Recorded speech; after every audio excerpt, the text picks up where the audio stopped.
Alright, guys. So welcome back to another team analysis. This time we're gonna be analyzing the Rajasthan Royals.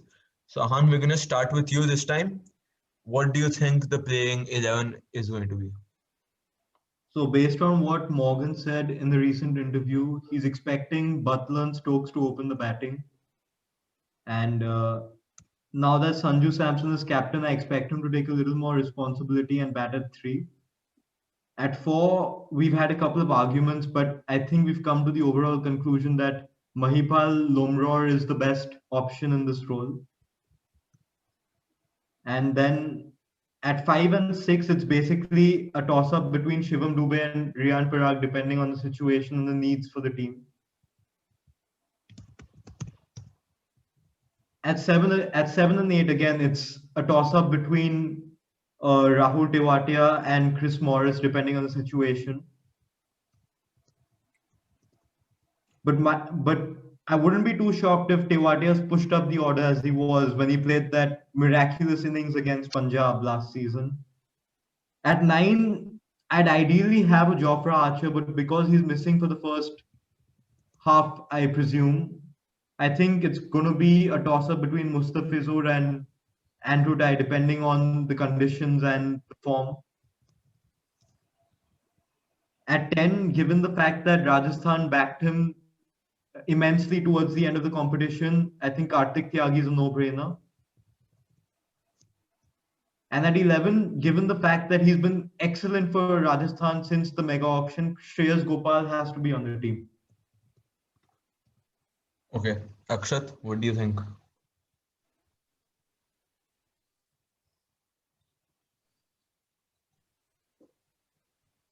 Akshat? Yeah, I think Ahan's covered most bases, and there's really not a contrary 11 that I use. Issue, I think 4 to 7. I would like to see someone of the likes of an Anuj Rawat, who's so highly rated to be the next from Delhi batting at 4 instead of Mahipal. Similar to what I think 7-8 games this season, so that he can be himself and not sort of be insecure about his position. So that's one I'm looking forward to. Toss up Manipal Rawat. Another healthy competition I feel is going to be between Tai and Mafizul. Okay, Akshat, your voice is lagging. So, yeah. He had a second primary up, and then with time he started over.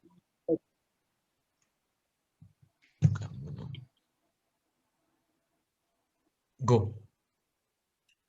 I'm really looking forward to see how Morris and Andrew Morris, Mustafizur are going to come along as a fast bowling battery. Tai has really come off age. He's added that fast ball back into his arsenal. He was almost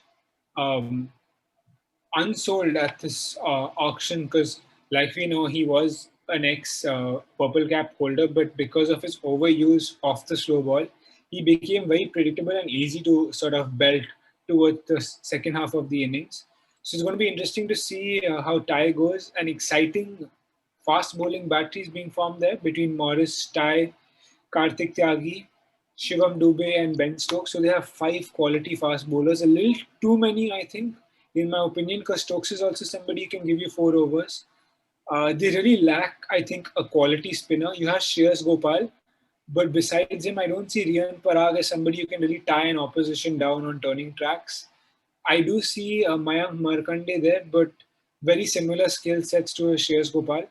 So it'll be interesting to see whether they give KC Karyappa a go. He's known to be somebody who can bowl with his right hand to the lefty, and he can also bowl left arm orthodox.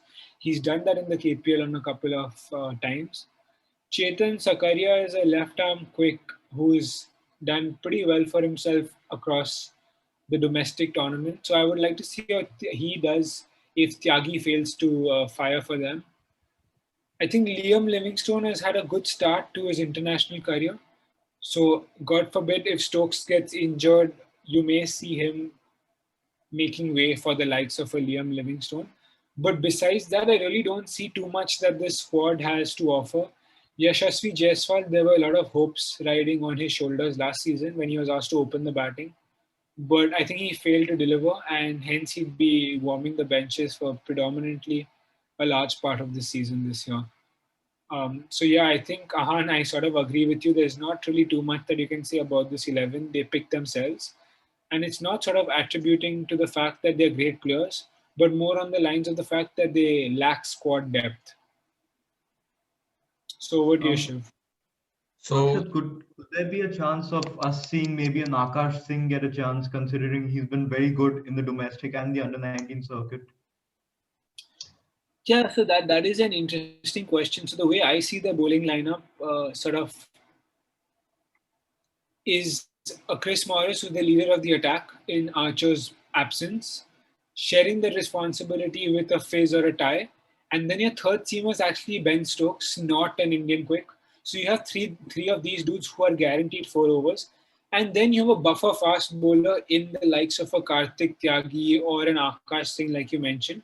So the only way I see him doing well is if a Kartik Tyagi does badly for them in the first half of the season. Otherwise, I think it's a pretty set bowling lineup. I think Jaydev Unadkat may be playing over someone like an Akash Singh because of the variations he brings to the table. He bowls that off cutter as well as the leg cutter. So he's also somebody who's in the reckoning to play towards the second half of the tournament. Yeah. right. So, okay, my first question to you all would be, what do you all think about the squad depth? I mean, to be honest with you, if you look at number 4 to 7, it's not like there's a lot of talent there. Akshat said that they picked themselves, but it's not because they're talented. I think it's because of a lack of better options. So, what do you think would happen to Rajasthan if someone like anyone from 1 to 7 got injured, especially the first three players, Butler, Stokes, or Samson? Do you mind if I answer this first? Yeah, go ahead. So I think Rajasthan's biggest problem is something they haven't been able to really answer during this auction cycle. So they've heavily relied on their four international players. Last year they had Steve Smith, who was another uh, major player in their squad, but this year they've decided to replace him with maybe a Shivam Dubey in the middle and his overseas spot with a Chris Morris. Now, Chris Morris makes sense because they struggled with their bowling, especially in the death last season. However, in doing so, their middle order is just incredibly weak. They lack international experience, and it's going to be a major problem for them. I don't really rate their chances this season, given the fact that apart from their top three batsmen, I don't see anyone taking the attack to the opposition bowlers and single-handedly winning them games. Obviously, Riyan Parag is very talented. He's been excellent in the domestic circuit since he's made a name for himself in the IPL. Shivam Dubey has had his odd chances with India, and Rahul Tewatia is basically regarded as a god for some people, including Graham Swan. But does this team look like an IPL winning team? I'm sorry, no. I see them maybe competing at the lower end for sure, but I also wouldn't be too shocked if they end up with a few shocking results, because if Butler and Stokes get going, they can win games by themselves. So it all depends on how those two guys get going. A similar situation to what KKR were in 2018 and 19, where it was basically a Sunil Narayan team and an Andre Russell team. And I hope Rajasthan can address this situation in the upcoming mega auction. Mhm. Yeah, I completely agree with you, Ahan. In fact, I'll go on record to say that this is probably the worst middle order I have seen any IPL team have in the last 5 years. I don't see one player from 4 to 8 who I can touch upon and say that this dude is going to get me 300 runs this season. And that's actually pathetic. So I see it more on the lines of them being bits and pieces players, right from a Mahipar to a Tewati. I wouldn't call Morris a bits and piece player because he is somebody who's going to give me 4 overs and 4 quality overs with 3 in the death. So I would say a Parag, Dubey, Tewatia, there's a lot of confusion there. and it'll be interesting to see what Kumar Sangakkara really says to them and how he defines their roles, because they're all very similar players and have a one-track way of batting. Shivam Dubey is, again, like I said, a bits and pieces player. Riyan Parag is overhyped in my opinion. He's had probably 2 games in his 3 seasons for RR, but he's made. I heard people comparing him to the likes of a Dhoni where finishing is concerned, but he's not a patch on him. He's 1,000th of what Dhoni was at that age. Similarly, Tewati had a good season last year, so it'll be interesting to see how he repeats his heroics. Tewati is somebody who's performed really well in the domestic circuit for the last couple of years. In fact, he's known to be the best white ball all-rounder in India. So the catch there, or the caveat, is that for Haryana, he bats at 4 and not at 7. So I'm not too sure how that's going to pay out, whether that's going to work in RR's favor or not. But yeah, I really don't see too much in the side. Like Ahan said, I'd probably say that they're going to be, my prediction would be they're going to be 8th on the table. I think I said 8th for Punjab, if I'm not wrong. So it's going to be a toss-up between Punjab and RR for 8th and 7th spot, with CSK at 6th. Okay. So Akshat, I was looking at this team and thinking, now that Archer's not there for the first half of the season, could you compensate Archer by playing Unadkat as a regular and maybe replacing a Mahipal Lomror with a David Miller for that time being? That is to exactly make up for the middle of the world. That is exactly what I was going to come to. So since the middle order is so weak, and even if they start with a Mustafizur or Tai instead of Archer, and let's say they don't work out, what do you think about them going with another Indian quickie and then replacing one of the middle order players like Mahipal with a David Miller?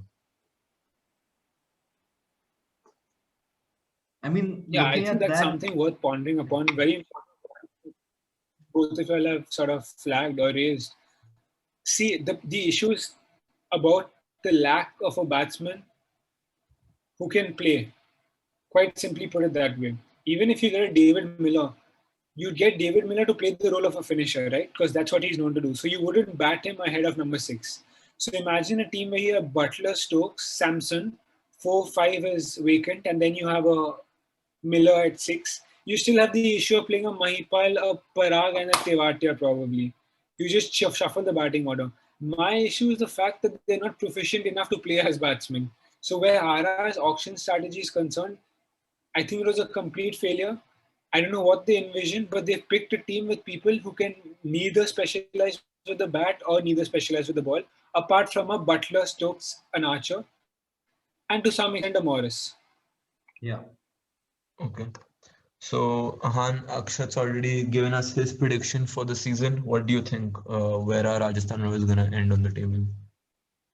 I mean, look, personally, I really like some of the players they have, but the reality of the situation looks really grim for them. I don't think they're going to finish last. I still think they have the two best T20 cricketers at the moment with them in Stokes and Archer, who can single-handedly change games by just flipping.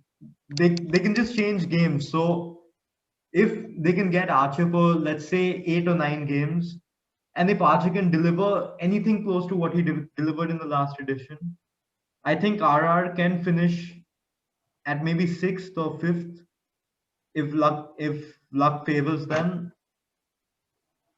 But I still wouldn't rule out this team for a top 4 finish if Butler gets going too. Okay. All right. So I guess that is it for Rajasthan Royals. Guys, do let us know what you think in the comment section. Like, share, subscribe, and we'll see you next time.